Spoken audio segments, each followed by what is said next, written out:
what we saw on the board was, yes, like Ishmael? this we are considering a cylinder D is what if you change the geometry of the figure the sheet will line to? So you mean, for example, we might want to consider some more complicated surface?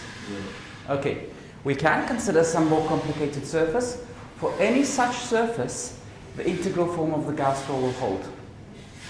But if you're trying to learn something about this problem, it's good to use something like a cylinder that we chose.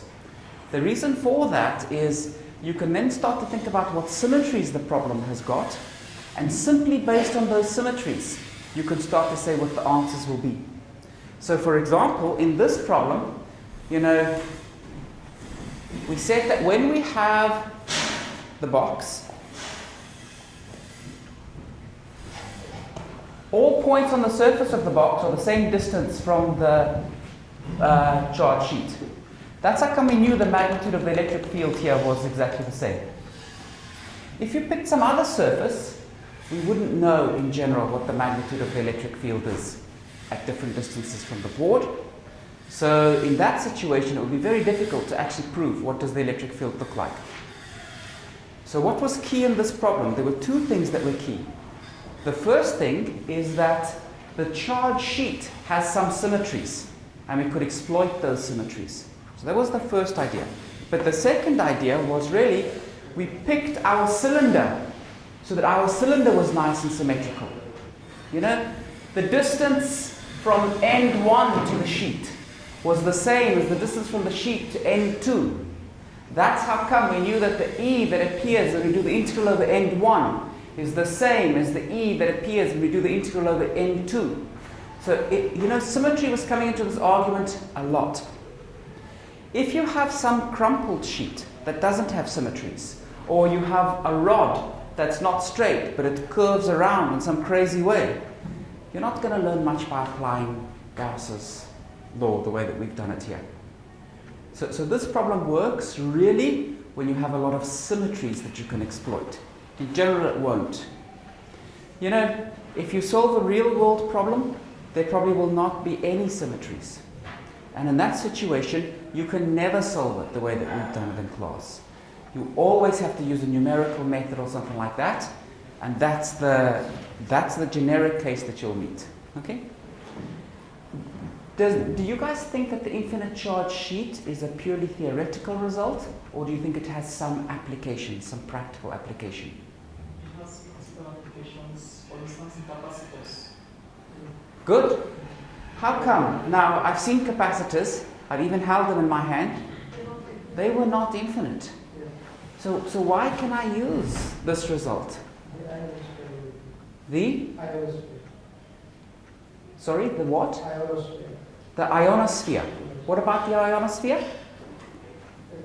The ionosphere is a surface somewhere. Oh, you mean as an infinite charge sheet? Yes. Okay, that's big. Okay, so perhaps that satisfies our criterion for it working. But I want to come back to this capacitor problem. Because with capacitors, you're right, we really do use infinite charge sheets to discuss capacitors. But my question to you is, the capacitor's not infinite. I can hold it on my hand. So what's going on? Last time we talked about dimension of the scale. When we look at if we take the scale and Very, very good. Absolutely. So if we have a situation like this, one plate and there's a second plate. Okay? And we can talk about the distance by which these two plates are separated. We can talk about this length, L1, and we can talk about that length, L2. If D is much, much, much less than L1 or L2, you can go ahead and use your infinite charge sheet rule for the electric field, and this will accurately describe the electric field in between the two plates. And that's where we use it for the capacitor. So what are we saying again? If this was a charge sheet, we can use it to learn about the field very, very close to the charge sheet. Okay? If you go too far away, you can't use the infinite charge sheet, but very close we can use the infinite charge sheet. What would you use if we were very close away, very far away? Point charge. So if you're very far away from the blackboard, you'll say, I'll approximate it as a point. If you're very close to the blackboard, you'll say, I'll approximate it as an infinite charge sheet. Okay? And for certain kinds of questions, both of those are good descriptions. Okay? Okay, so some people think that physicists are sloppy because we make approximations. In math and other disciplines, you can do things exactly. In physics, we always approximate things. Don't feel embarrassed when you make an approximation. When you make an approximation, you should feel proud. You know things well enough that you know what's important and you know what is not important. And when you are making an approximation, you are throwing away what is not important and you are keeping what is important. That's something you should be proud of. You can do that. If someone else has to keep everything, that means they don't know enough to chuck away what's not important. So making approximations is not something to be embarrassed about. You should be proud of it. Okay, good. Any questions on the charge sheet at all? How we applied Gauss's law? So Gauss's law you can apply whenever there's lots of symmetries, okay? And often in real life that's not the case. Good. Okay, so one other idea that I would like to introduce today, so let's get that done too, is the following.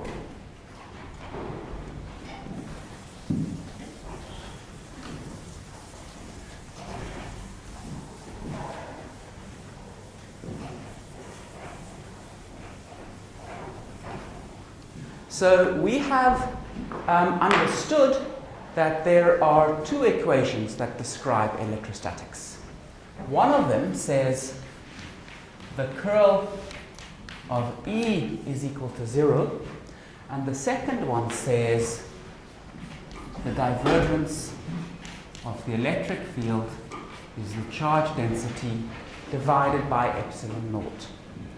This equation is only true in electrostatics. That is true in full electrodynamics. If you want to determine the electric field in electrostatics and somebody gives you a charge distribution, you need to solve those two equations. So we're solving two equations for a total of the four functions that represent the electric field. Okay? And that's your job. That's what you have to do. But we can simplify this a lot. And we can simplify it by using that equation for the curl. And I'm going to describe the simplification that happens now. So the first thing that I want to do, imagine that we have a point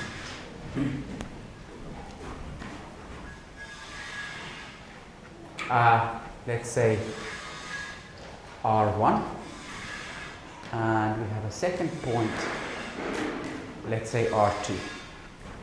I'm going to study a path going from R1 to R2.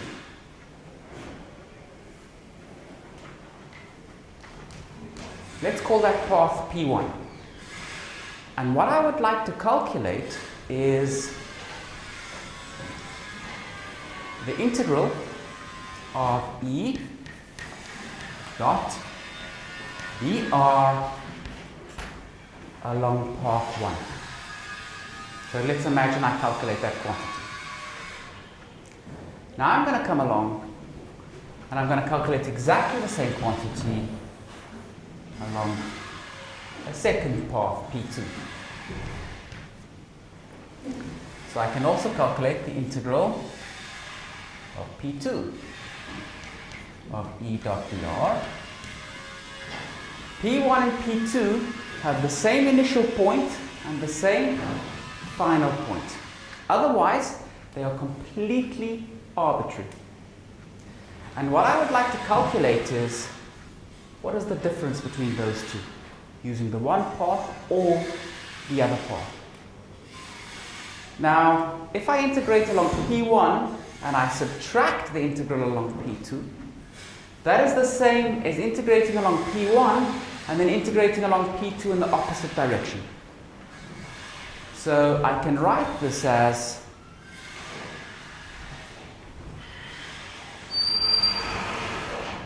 this is the integral of E dot dr over C. Let's define C.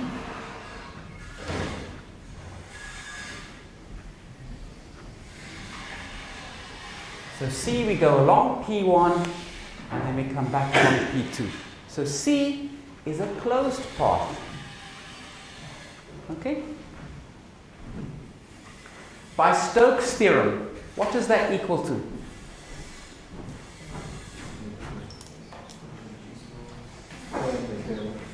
Integral of curl of E dot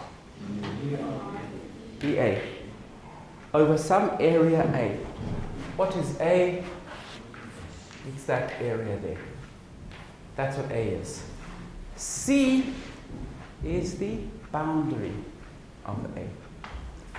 What is the curl of E? 0. So what is this equal to? 0. So that answer is equal to that answer. What does that tell you?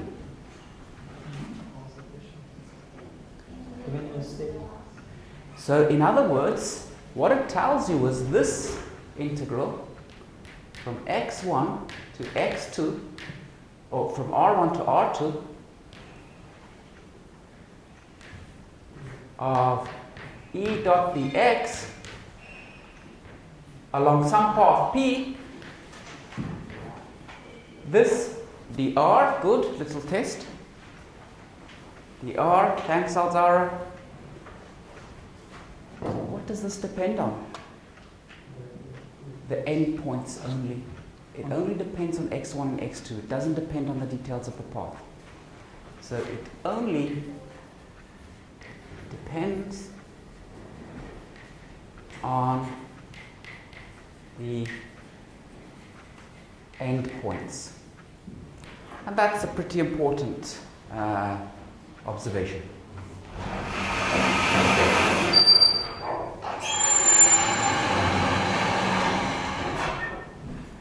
Thanks to that observation, we can write the following.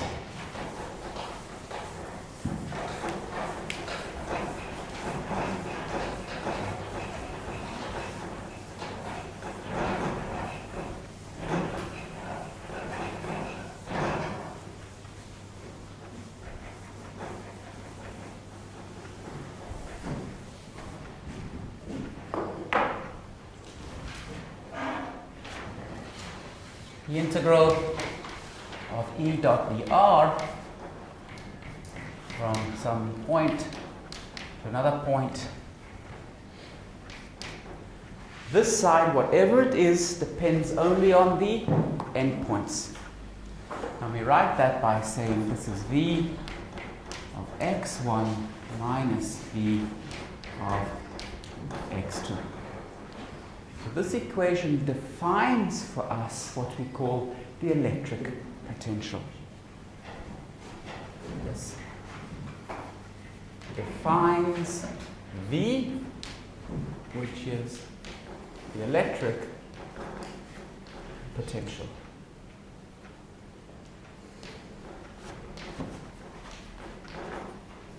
Good.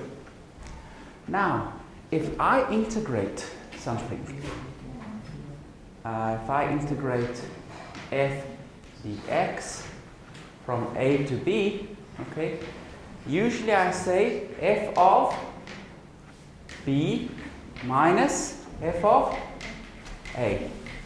Notice that here I'm evaluating at the end point of the integral minus evaluating at the start point of the integral. Here it looks like there's a funny sign because you can see the end point of the integral is appearing there and the start point of the integral is appearing there. So it looks like it's off by a sign, but remember, this is a definition of how we do integrals. This is a definition of what we call the potential. Okay? So don't get confused. Don't think, oh, there's a sign error here. No, this is the correct sign. The other thing is, as functions of f, if we want to know how f is related to capital F, can somebody tell me how these two are related? How is little f related to capital F? Derivative. So little f is the derivative of capital F. In the same way here, the electric field is minus the gradient of the potential. And that minus sign there is related to the fact that this looks the opposite to that. How was the force related to the electric field? F is equal to QE. Does anybody know how the force is related to potential energy? So let's call U to be the potential energy. How is F related to U? Good. F is equal to minus the gradient of potential energy. Have you guys seen that before? Yeah. Good. Now if I take this equation and I multiply both sides by Q,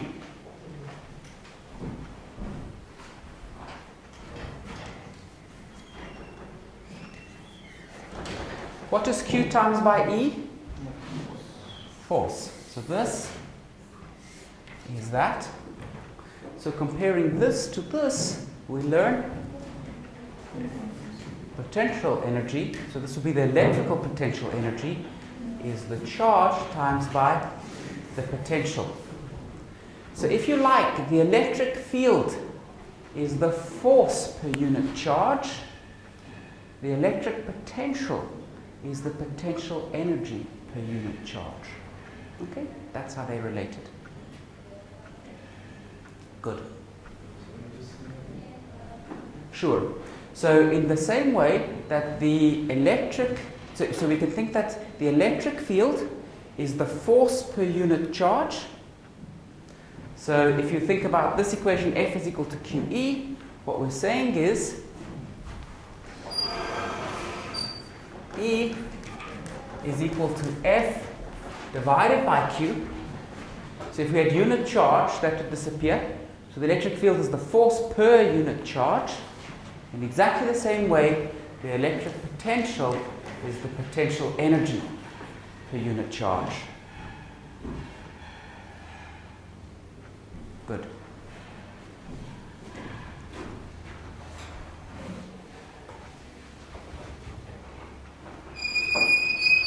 Now, I want you guys to check something, okay? So this is a straightforward check. We won't do it together on the board. We're going to start working on our assignments. But what you can check is, if you write, so let's maybe go back there.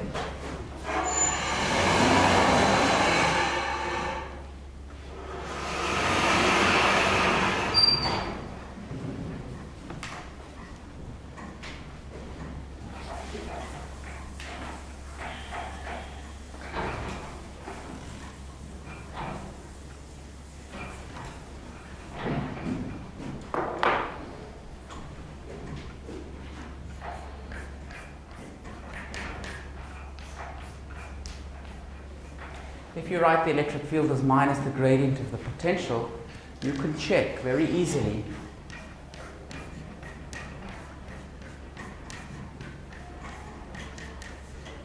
that the curl of a gradient is 0 for any V.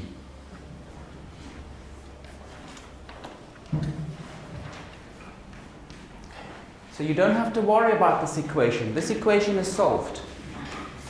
The only equation you have to worry about is this one. And if we plug in E is equal to minus the gradient of V into this equation, what we learn is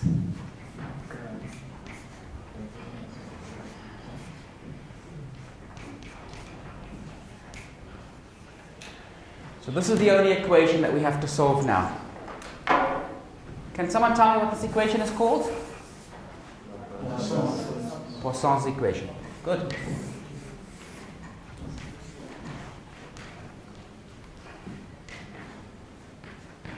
And so what we've gone, before we had to solve this vector equation and that scalar equation, we were solving for a vector field, so 3 functions at each point in space. Now we only have to solve one equation and for a single function, one function at each point in space. So this is a much simpler description. If we're in a region with no charges,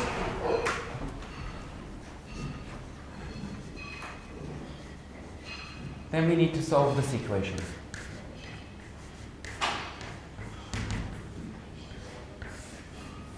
What is this equation? Laplace.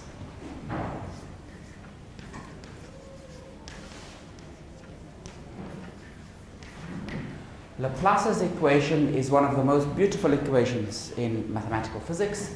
There's a lot that you can do with it. Good. In fact, one of the presentations will talk about Laplace's equation. Good. Okay, guys, that brings us to the end of electrostatics in free space. Next week, we're going to start off by talking about electric fields and matter. And what we will do with electric fields and matter is we'll start to think about how matter reacts to electric fields, and then we'll do some experiments together here in class, and we'll try to answer the results of those experiments using what we know in electrostatics. So we'll actually do some calculations and compare to the experimental results. But now we're going to stop with the lecture, get into your groups, you know who your groups are. Let's make sure that in today's session you have the equations that you need to solve numerically, and let's make sure that you know how you should be solving them numerically. Then this weekend you can take a first shot at trying to solve those equations numerically, and next week we can talk about it. I know everyone would like to hand in a good assignment, so let's start with that now. Okay guys, get into your groups.